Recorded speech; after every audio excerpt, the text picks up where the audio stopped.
The Meaning of Life book tag coming up.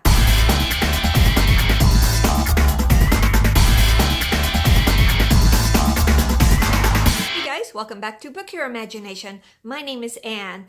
I have been tagged by Cathy at Catherine Benson to do the Meaning of Life book tag. Cathy is the creator of this tag, and I have a link to her channel below, so please go check it out. This tag is based on the album by Kelly Clarkson, which I haven't heard, but I have a lot of respect for Kelly Clarkson as an artist and what she's been able to do with her career. So here is the book tag. Number 1, Love So Soft. This is when someone is going through a breakup but moves on. This is the protagonist Leah in T.L. Callahan's fabulous book, Waking Chaos. This is her debut novel, and she's either an indie author or a small press author. Here's how the book opens. Whoever said third time's a charm was a dumbass. I was looking at number 5, and he was apparently just as unlucky for me as the previous 4. 5 boyfriends in 3 years. 5 boyfriends, and all of them cheaters. I was sucked into this book by this opening paragraph. Number 2, Heat. Pick a book where a character is bullied or picked on. Eliza from Eliza and Her Monsters. In this story, Eliza is the anonymous creator of a wildly popular webcomic, but in real life, she's nerdy, she's insecure, and she gets picked on a lot at school. This is a really wonderful story. Number 3, Meaning of Life.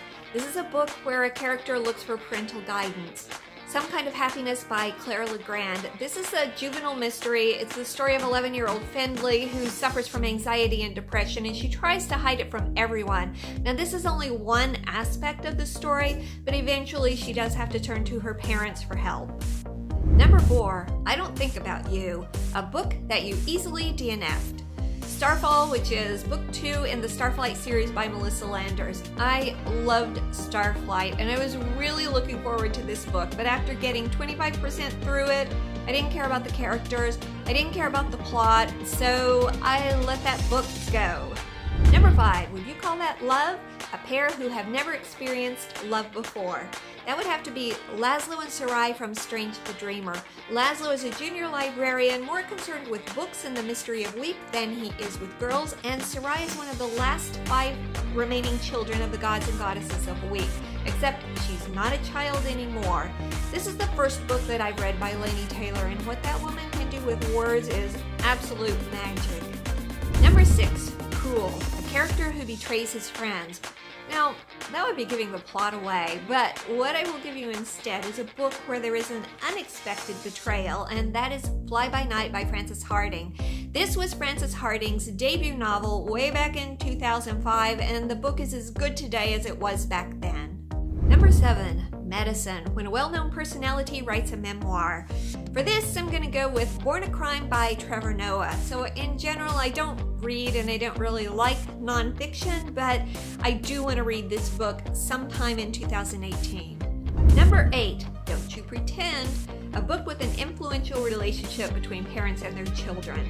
The Trials of Apollo by Rick Riordan. In this story, Apollo has disappointed his parent Zeus, and as punishment, Zeus has sent him to Earth as a pimply-faced teenager. This is classic Rick Riordan, really a fun series. Number 9, Didn't I? A book with an annoying character in it. Crosstalk by Connie Willis. This is the story of Bridie Flanagan. It is a science fiction rom-com, and Bridie has surgery to increase the emotional empathy between herself and her boyfriend before they get engaged. Except she finds herself instead linked to C.B. Schwartz, who is a very annoying nerd at the company where she works. Number 10, Whole Lotta Woman, a book with a character who stands up for her personal beliefs. Hazel from First Class Murder by Robin Stevens. This is a juvenile mystery, and it's a nod to Agatha Christie's Murder on the Orient Express. 12-year-old Hazel Wong and her friend Daisy are on vacation with Hazel's very strict father when a murder occurs. Hazel and Daisy are detectives. Now, Hazel's father doesn't want her anywhere near the murder, and Hazel wants to be a good daughter. But if there's a murder to be solved, she cannot stay idle. Number 11, Slow Dance, a nice and easy contemporary. So I don't really have anything for this, so I decided instead of giving you nice and easy, I would give you exactly the opposite. The Cruelty by Scott Bergstrom. Now this is a YA mystery. It's YA because the protagonist is 17 years old, but it reads more like an adult international thriller. There is blood, there is death, there is pain, and it is exactly the opposite of nice and easy, and I highly recommend it. Number 12, Go High. What is your most anticipated book?